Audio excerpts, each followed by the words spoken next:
All right, welcome back at 9:18 our time, but right now you're taking a live look in Vatican City, where today it's been 6 months since Pope Leo XIV began his papacy.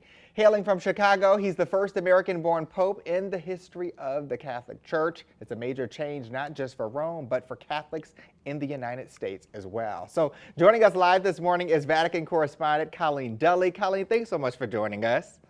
Of course, glad to be here. Good to see you. So first, let's start here this morning. What have the discussions been like in the U.S. now that there's an American pope presiding over the Vatican? Sure. I think we still have a lot of this initial wave of just surprise and delight that for the first time we're hearing a pope speak English as his native language, and not just English, but English with a Chicago accent. The last English-speaking native pope was 500 years ago.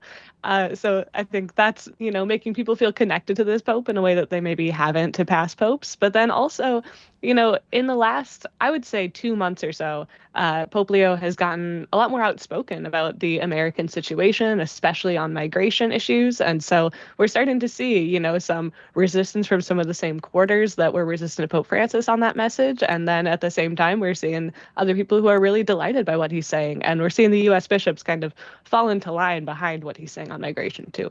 Yeah, expound on some of his main missions, things that he's getting right into off the top, and how they may differ from Pope Francis's. Sure. Actually, I think we're seeing a ton of consistency with Pope Francis, although maybe in a different tone, is what I would say. So first off, we got this big document called De Lexi Te, that was it was started by Pope Francis, it was completed by Pope Leo, and that was published this fall. And that was all about love for the poor, which is a very Francis theme. I think reading it, it's kind of hard to tell which parts are Leo, which parts are Francis, so that came off altogether as very consistent with Pope Francis' messaging. I think in recent weeks, we've seen Pope Leo speaking very freely to journalists, which was not so common under Pope Francis. You usually had to wait for him to take a plane trip somewhere, and he would come back and talk to the journalists on the plane.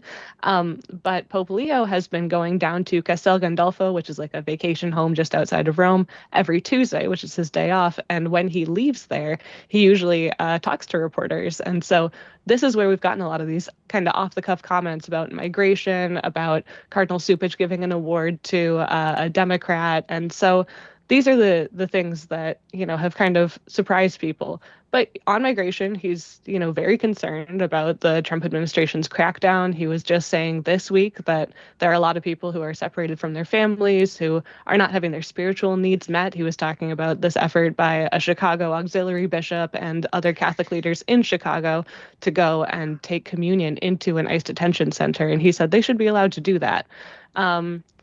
He also, has been emphasizing, again, poverty, migration, climate change a ton. So these things he's getting more outspoken on, and that's affecting the U.S. Church. Yeah, and I'm glad, as a journalist, you're able to get some real on-the-ground insight, now that he's opening that great. door for us. So that's greatly appreciated. And I understand you recently wrote a book about your experiences because you've been on the ground there since this all started.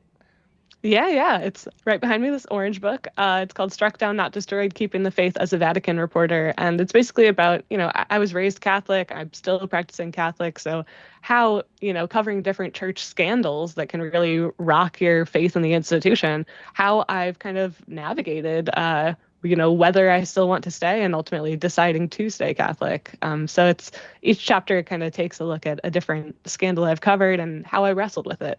So I think people will read it and learn a lot about kind of the headlines that they see, and then they'll also kind of get the story of just at least one person's close-up view of grappling with these issues. I definitely have to get a copy of your book. Colleen, what would you say has been Pope Leo's biggest challenge thus far?